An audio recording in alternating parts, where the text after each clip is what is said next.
and welcome to LCTV News. I'm Medina Sehi. In this edition of LCTV News, heavy rain caused severe floods, Greater Lynn Senior Services receives a grant, a malfunctioning bridge, Beyond Walls Mural Festival, and more. Severe rainfall swept through the North Shore area, causing damages and floods. The City of Lynn saw severe floods on Boston Street, Bennett Street, and Monroe Street.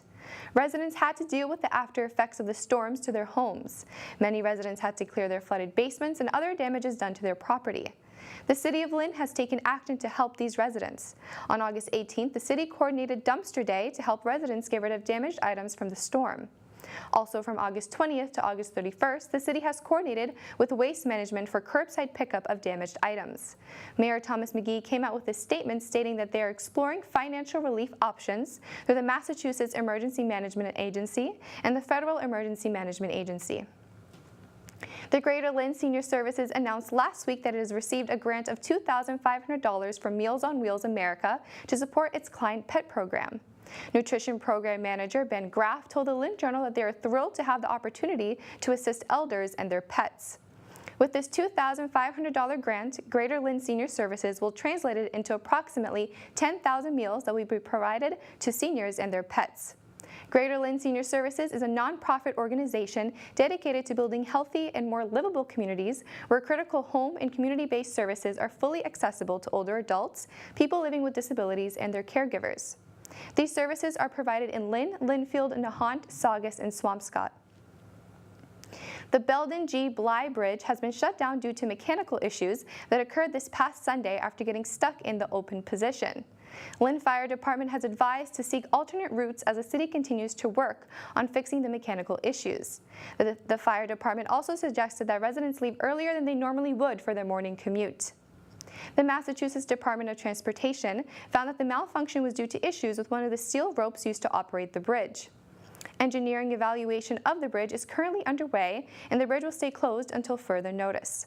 MassDOT has plans to replace the bridge, and in early 2019, the $80 million bridge project will go out to bid.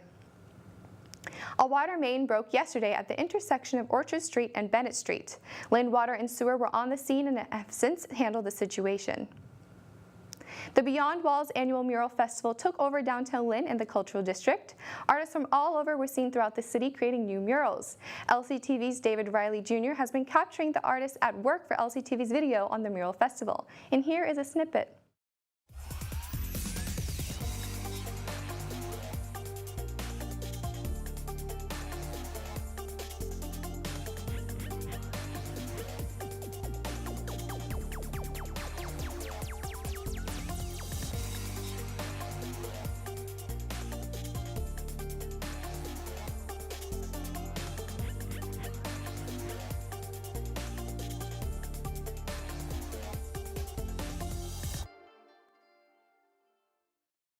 Lynn Uncovered is a monthly web series from LCTV's Koonique. Artists, restaurants, organizations, and ordinary people help mold the city, and we aim to tell their stories. Brian Pistols grew up in Lynn and was intrigued by Lynn's breakdancing scene. He started breakdancing with his brothers and later joined the Bai Cha Breakers, which turned into a family. Brian shares his story about his experiences growing up in Lynn as a break boy and remembers the people and specific parts of the city that played a role in his journey. Brian is the focus of this week's Lynn Uncovered.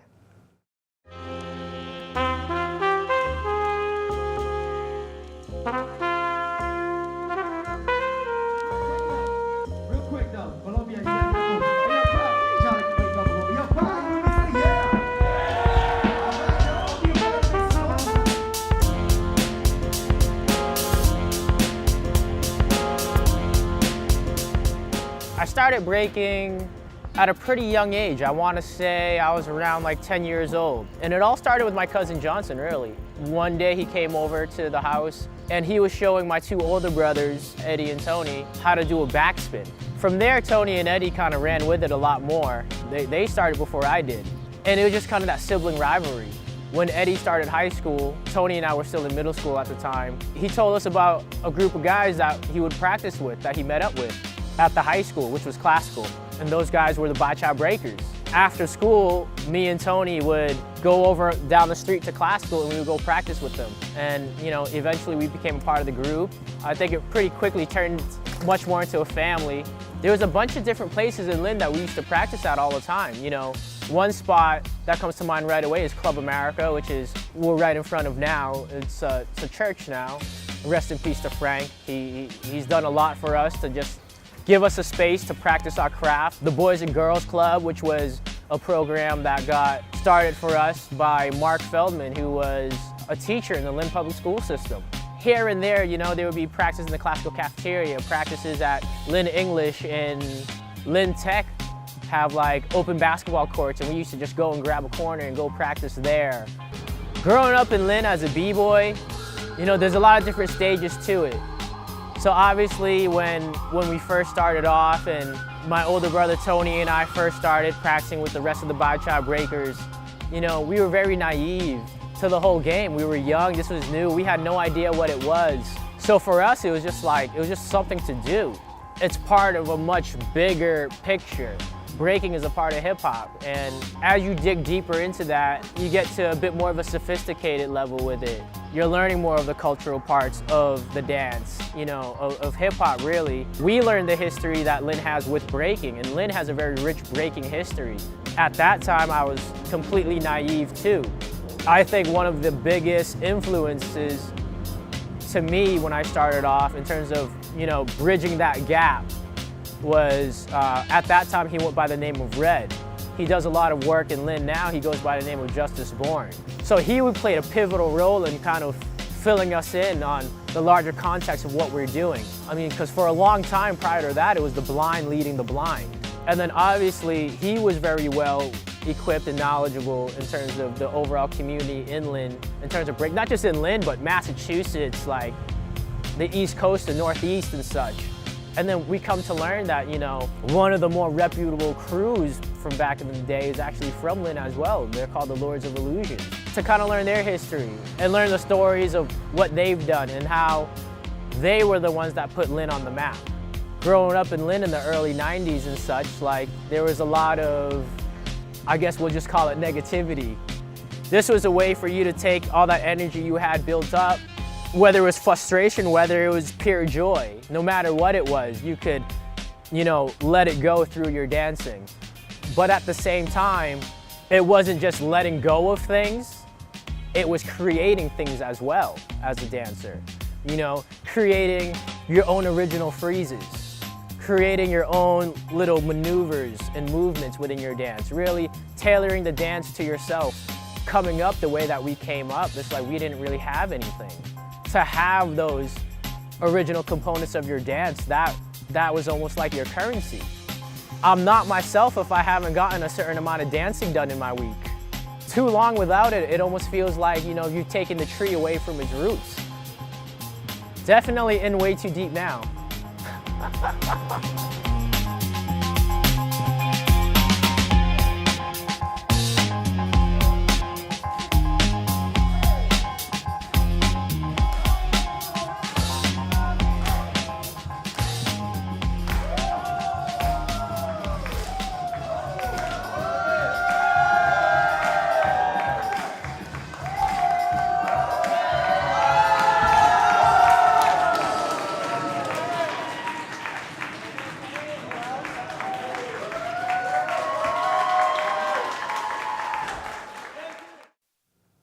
September 4th is Election Day, and with the changing of polling locations throughout the city, LCTV spoke with Lynn City Clerk and Chief of Elections Janet Rowe to update residents on these polling locations. Hi, my name is Janet Rowe, and I am the City Clerk and the Chief of Elections here in the City of Lynn. I wanted to share some important information with you on some of the changes we've made in our polling locations. So with Mayor McGee and Council President Darren Sear, we have come up with a plan for a couple of our precincts to make things easier.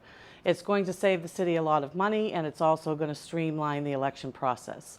So our first move is going to be for Ward 5, Precinct 4. Those folks now vote at the Lynn Housing Authority on Church Street, and we're going to be moving that precinct down to the Lynn Tech Annex, which is located at 90 Commercial Street. In the rear of that building is where the handicap parking is and entrance as well.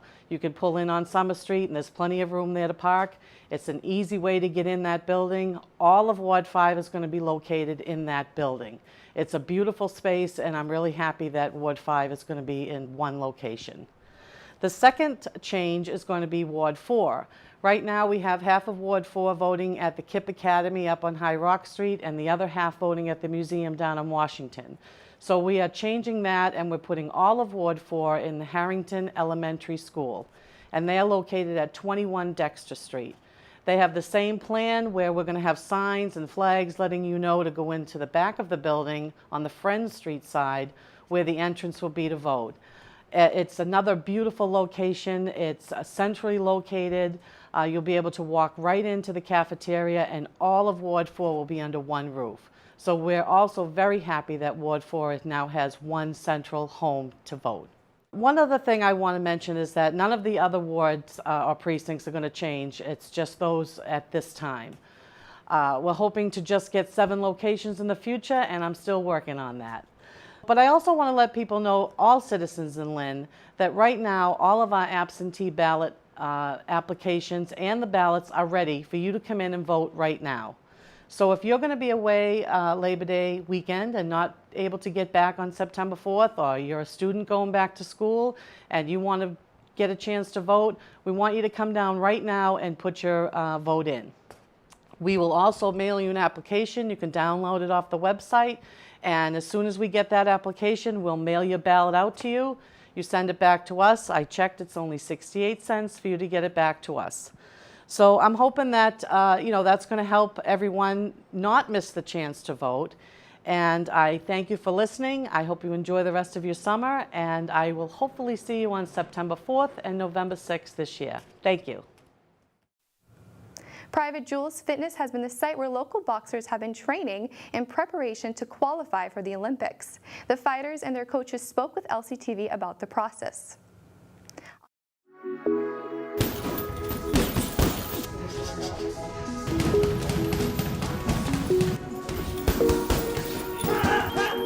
Hi, my name is Charles Espinal. I'm 23. I'm from Salem, Mass, and I train here in Lynn out of Private Jewels Fitness. A little bit about my boxing background is I've been boxing for 9 years. I've trained in gyms like West End Gym in Lowell out of Mickey Ward. I've trained out of Haverhill. I've trained out of Peabody. Hi, my name is Daniel Marte, and I go to KIPP, and I'm 12 years old, and I'm a boxer at Private Jewels Fitness. What it made me learn was discipline and hard work. I just keep on working hard and stuff, and just like trying to get motivated and stuff. What coaches say to me is like, oh, keep on going, you got this, you got this. And then like they motivate me to keep on trying harder. So like if I'm tired, they like more like talk to me like, oh, you can be you can win, you can do it, and then just not give up. You know, the kids are the ones that need to get to the next level. So our jobs as coaches is to facilitate them to get there. You know, the safety, you know, making sure that their dreams are getting met. Because, you know, the kid could work hard, but he's also a coach. I have to work hard along with them. Because if a kid is going 100 miles per hour, a coach better be going 150. Yeah, getting these kids, you know, prepared for the Olympics, you know, obviously we're stepping it up a notch. But you know, our motto is right there on the beam. It's you know, you train, you fight, and you win. So to me, you know, the real work is and the fight is always won inside the gym, day in and day out. The kid could go as much as a club could go. So you know, you have to just give it 100% with these kids along with them. Show them that you care. Show them that their progress means something, not just for themselves, but for their future and everybody around, because they're just becoming role models. One thing is that I can use in both is self-defense, and another is my goal in boxing is to like become a champ like Mayweather and like Muhammad Ali and stuff. And for us to train and trying to get into the Olympics and have that chance is just, it's awesome. And I love fighting in that national exposure, and I love the thought of representing this part of Massachusetts. Well, the beautiful thing is the diversity. That's one thing that why I love my city, a great city of Lynn, because of the great diversity that we have. in boxing. It's huge diversity. We got people, they fighting from Mexico, Puerto Rico, Dominican Republic, Ireland, Canada. I'm so grateful that Alex and was able to give me his facility and allow me to grow in the sport of boxing. How it came to, I wanted to go to the championship, and then after that, I started seeing, these kids coming into the gym that, basically were coming in through the same situation that I was. They didn't have a lot of guidance. They were coming in off of the street. So it was a privilege for me to be able to take these kids and hone their skills, help them to hone their skills, and become great fighters. And obviously, get them off the street, get them out of these gangs, make them, give them something to do that was productive and that could build their self-esteem, so that they could have an outlet to use. It's not the problem is within the gym, it's when they leave the gym. The outside struggles, the energy out there, negative energy that are always tempting these kids to just, get off their way to reach their goals. But these kids still come here after all the problems, after it's going to stay here and give it 100%. But it's all about how bad you want it.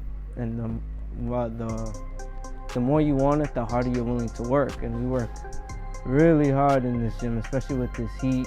Push yourself, and trust the process, because it's not going to be easy. At the end of the day, it's just a relationship that all the coaches here, it's not just me, because it's legit, this is a family. It's not just me, and I'm not going to take all the glory for myself. It's my staff, my team, especially my team, my coaches, kids helping each other here. We work together, combined as one, that is just works like peanut butter and jelly. This is all for great sports, for one cause, so everybody to get there, we all need to work together. Teamwork, we made the dream work. That's how we do it.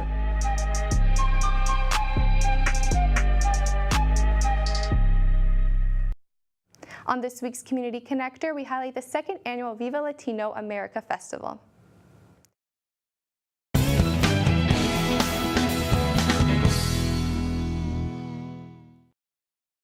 Te voy a dar, así que corre como siempre, no mires atrás. This is our second event in this community, and everybody is welcome. It's free.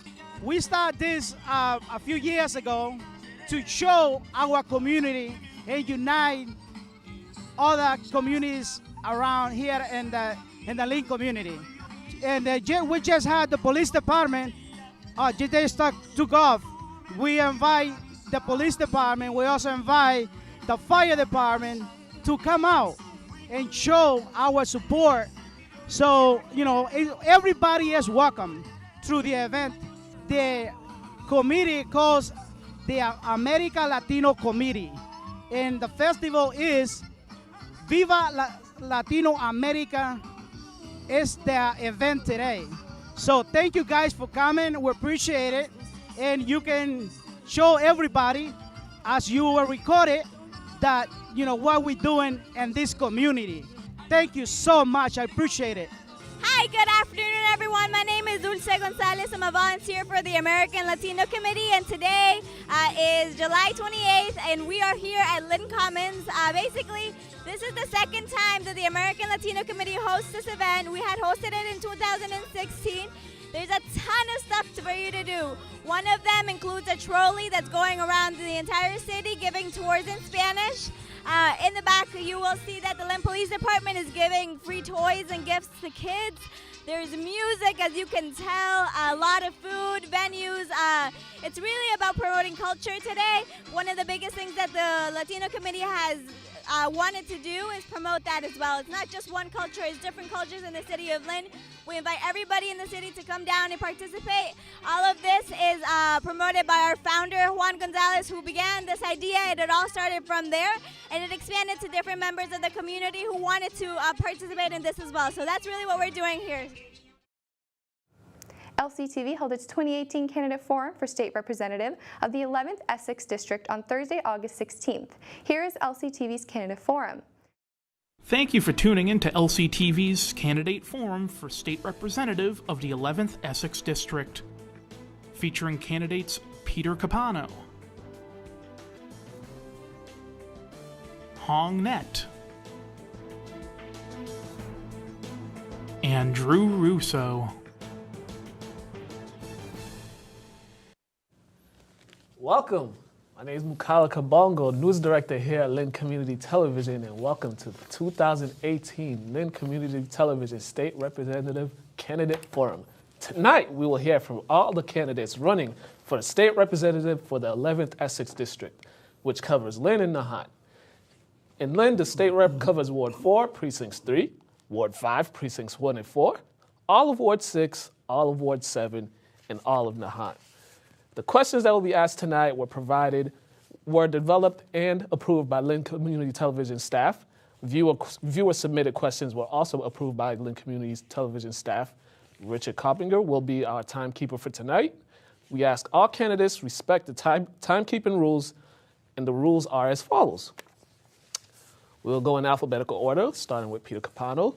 Each candidate will have at least 60 seconds to answer a question, and then each candidate, and then we'll go on from there, so on and so forth, down the line. Easy going for you guys. I'm sure you guys have been through this before. So candidates will respond simultaneously with the paddle that's been handed to you guys right there, with a yes or a no. After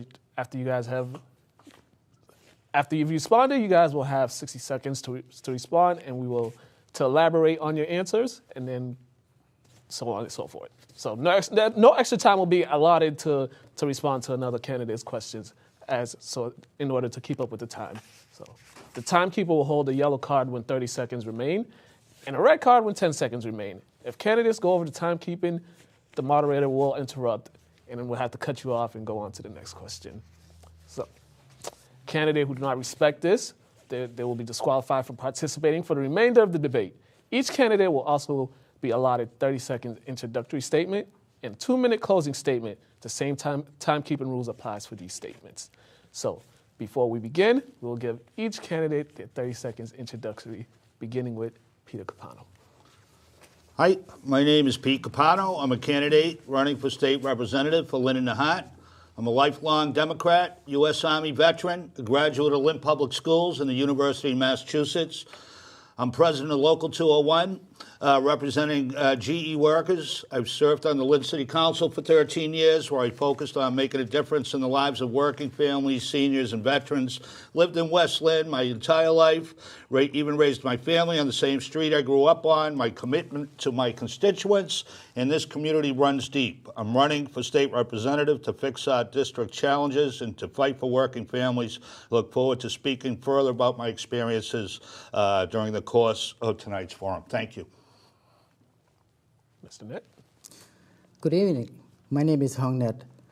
I'm a survivor of the Cambodia's killing field. I came to the U.S. 30 years ago and was adopted by an American family in South Valley. I graduated with a bachelor's degree in political science from UMass Amherst. I worked for the UN after college for over 3 years. I'm back in the U.S., taught immigration and citizenship classes in Lowell and counseled gang and drug-involved teens in Lynn. I'm married with 2 children. I work for the Department of Revenue and also a city councilor at large. I'm running for state representative because I want to advocate for funding to support healthcare cost control, affordable housing, public safety, business development, public education, and equal pay for equal work. And thank you so much. Mr. Russo.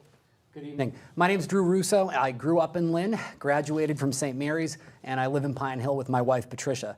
For the last 3 years, I've been the executive director of the Lynn Museum Lynn Arts Organization. Previously worked as district outreach director for former Congressman John Tierney and serve on the Lynn Community Health Center Board of Directors. I'm running for state representative because I want to put my skills and experience to work for you.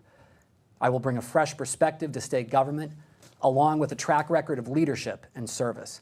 And I look forward to discussing my views with you tonight. Thank you very much. Thank you all for those statements. And we will begin tonight with our first question. So, charter schools are publicly funded and are privately managed. Do you guys support the current funding system for charter schools? If you could all hold up your paddles. And we will begin with Councilor Capano. I remember going back to the 1990s, the Pioneer Institute, Heritage Foundation had some goals in mind. One was charter schools, one was standardized testing, and the other one was school vouchers. The vouchers never happened. They wanted to give vouchers out to kids going to underperforming schools. The charter schools did happen, and the whole idea of the whole thing, what they wanted to do was privatize public schools, you know? So we never got that far, but we're sort of behind in the fight. I don't like the way the funding formula is. I don't think it's fair to the public school systems, and I'd like to see a formula from the state that was fair. That if you want charter schools, you know, the public schools shouldn't have to be funding it. We lost $17 million last year to the charter schools. So. Before you answer, I just want to reiterate that you guys should simultaneously hold up your paddles, hold it high, you know, hold it high and proud before we answer. All right, all right. Mr. Neck. No, I will not support charter school because we have enough already in this city and also throughout the region. And it's not fair to a public school. And our children go to public school, and we try our best to educate our children publicly. And also as our teachers and our parents work so hard to put their kids in a public school. Public school is a good school, and we all should be proud, and we have to do whatever we can to get more funding to support public schools. Charter school have been taking too much money from public school, and also they seem to send the kid back to public school if they cannot educate our kids, which is not right. And I believe that it's enough. We have enough of that, and so as a state, that we do what we can to make sure there's funding available for public school, and we need new schools as well. And classroom size too small, and with too many kids in our school. That's what we're going to fight for. Thank you. Mr. Russo? No, I answered no. I actually stood at the DESE hearing last year to oppose the expansion of KIPP Academy as well as the Equity Lab charter school application. I'm working at the Lynn Museum and Lynn Arts. I actually see every day what the Lynn Public Schools do, from kids that are coming in to those that participate in our third grade program. And I think the limited resources we have need to be directed to the students and teachers in our own public schools. And as far as charter schools funding goes, communities like Lynn do need to be reimbursed by the state. We have to find a formula at the state level, in addition to fixing the funding formula and implementing the foundation budget recommendations that are far too overdue as we try to find a way to make sure that public education in the city of Lynn is fully funded, and that is what I will fight for as a state representative. To watch the full forum and LCTV's coverage of the state representative race, visit lyntv.org and click on Video on Demand. On Thursday, August 23rd, the Food Project will be hosting the Central Square Farmers Market at Central Square. So if you want to support local companies' fresh produce, make sure to check it out. Thank you for watching the LCTV News. I'm your host, Medina Sehi. Like us on Facebook and subscribe to our YouTube channel, and check out our new website. If you want to watch the full episode of LCTV News, go to our website, lyntv.org. Have a great day.